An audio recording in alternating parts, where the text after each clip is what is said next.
Hey neighbor, today we're going to be talking about squash plants. Everybody loves to grow squash, including me. This right here is a summer squash.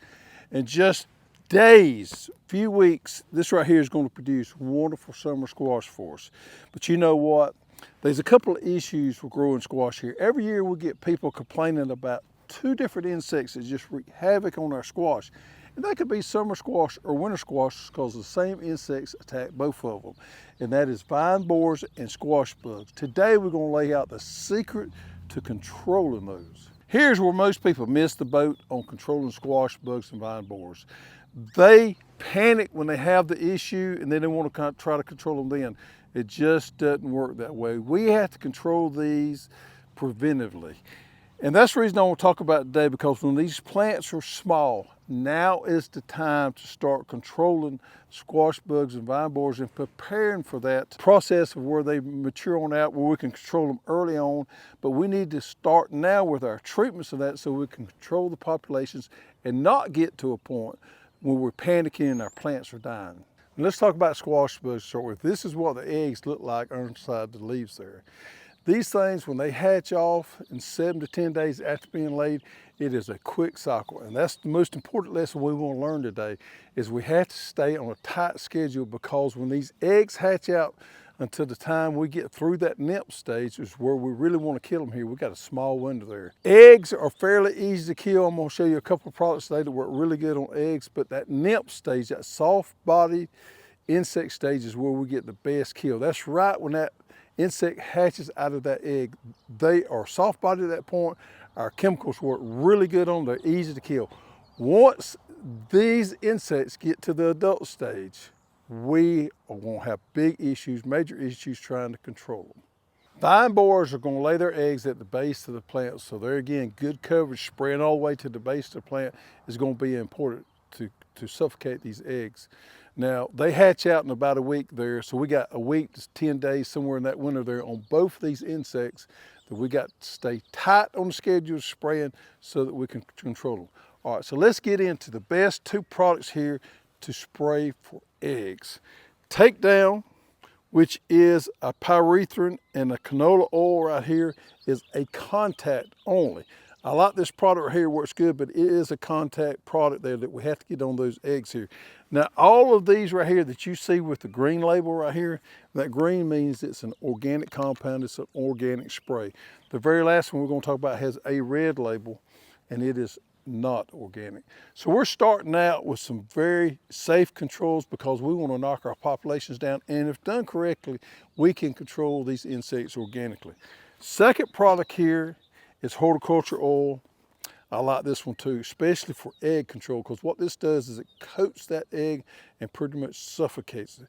And these will also work on nymphs, but I like some of the other products maybe just a little bit better on nymphs. But if you're trying to control eggs early on, these are the two products I love to start with. All right, the next was Neem Oil. Neem Oil has been around for a long time. You hear a lot of people talking about Neem Oil. There's different grades of Neem Oil. Some of the Neem Oils are better than others. This is one I like here, 70% Neem Oil. Neem Oil works good. It's a good all-around thing. It even works decent as a fungicide, but it works best, in my opinion, on nymphs, because it's a contact. So when it coats that insect, it's going to kill it here. It works somewhat on powdery mildew too. It's good all-around product. I don't like to use it necessarily as an egg spray, but after we move from that egg time frame there and we start getting into nymphs here, this is a good product, and it's readily available to find here. Next one is Bug Buster Zero. Now this is pyrethrin. This is real similar to our takedown right here. This right here is a contact. Now, if you don't know about pyrethrins, it is an extract from the chrysanthemum plant, but unlike what most people think, it's a particular strain or particular variety of the chrysanthemum plant that they grow in Africa. But it is a natural product here. It's very easy on our beneficials, it's very easy on our pollinators, and it is a good product to use when we get in that nymph stage.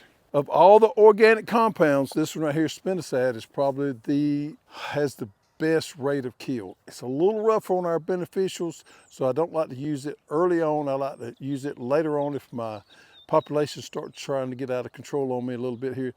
This has to be injected, or it does work sometimes as a contact. It works really good on worms when they inject it. So it has a little broader appeal to it. It can kill worms if you have a worm problem there. This is a good one right here, but I like to use it later on because it can be rough on our beneficials. And the very last one that you want to use on your adults, this is your last resort, and it's the red label, it's takeout. This was going to give you some control, not real good control, but some control on your hard-body insects. Once you get to this stage here, you're really fighting a major battle. And that's one reason we want to stress so much to start early on with these type products here, keep our populations in check and keep our populations knocked down so that we don't ever get to this stage right here. You know, it's just like anything else. Preventative is the best method here. These products right here work good, and they got to be used at the right time. I like to start early on. So we will start now. When we get those 4 sets of leaves on the plant, we're going to start with this program right here. Now, this is the way I do it, folks. I got a day of the week that I spray. Every week I spray. And it kind of keeps me on cycle. Mine's Sunday afternoon. Late Sunday afternoon, I like to come out and do my spray, and that way I know Sunday's my spray day, so I stay on schedule there. I start with these, I kind of move up the schedule there till we get to the red label, and hopefully we don't have to use the red label. Coverage. When treating these plants with these organic compounds to break the cycle of the plant, the coverage is one of the most important things here. And it's hard to get underneath that leaf here, but underneath the leaf is where our eggs are laid. It's where most of our nymphs camp out because they're protected underneath there, but we have to get good coverage. And when we spray, a lot of times we're just getting the top side of the leaf, and that doesn't cut it with these organic compounds because most of those have to be contact. So getting underside of the leaf there is really important, and getting good coverage underside that leaf there. A lot of times I'll take my tip and get it down close to the ground and spray back up and try to get that as best I can. But that's one of the biggest failures I see in spraying for these insects with these organic compounds is not getting the correct coverage. Vine borers in particular, once they get into the plant, you're not going to do any good there. Those things are protected inside that stem there. And this is what damage looks like with vine borers. They just kind of, they kill off. It's kind of like a wilting process. If you go out there one day and see some of your plant wilting, pretty much you got vine borers in your squash here. Now, squash bugs have a piercing mouth set, and they pretty much suck the sap out of the plant here. And just imagine having the IV in you and pulling the blood out of you. You just get weaker and weaker and weaker. And that's what happens with squash bugs. They just suck all the sap out of the plant, and then disease and everything else jumps on that plant there, and it just takes it down. Squash bugs and vine borers, by all means, is two of the biggest pests that we face growing squash. Now with our summer squash, we're about 55 days to maturity here, somewhere in there. With our winter squash or hard squash, it's almost double that, 90 to 110 days. So it's just as important or more important to stay on schedule with our summer squash because we've got to protect that plant twice as long as we do our summer squash. And the key is just as soon as our plants get through producing, let's get them out of the ground and don't give those insects anywhere to harborage so that they can have a safe haven there. One of the main things you may want to understand about vine borers and squash bugs, for the most part, we only have one generation per year. So if we can stop that generation in the nymph mode or in the egg mode there, we could pretty much help control our population so we don't have a lot of damage when they get to the adult stage.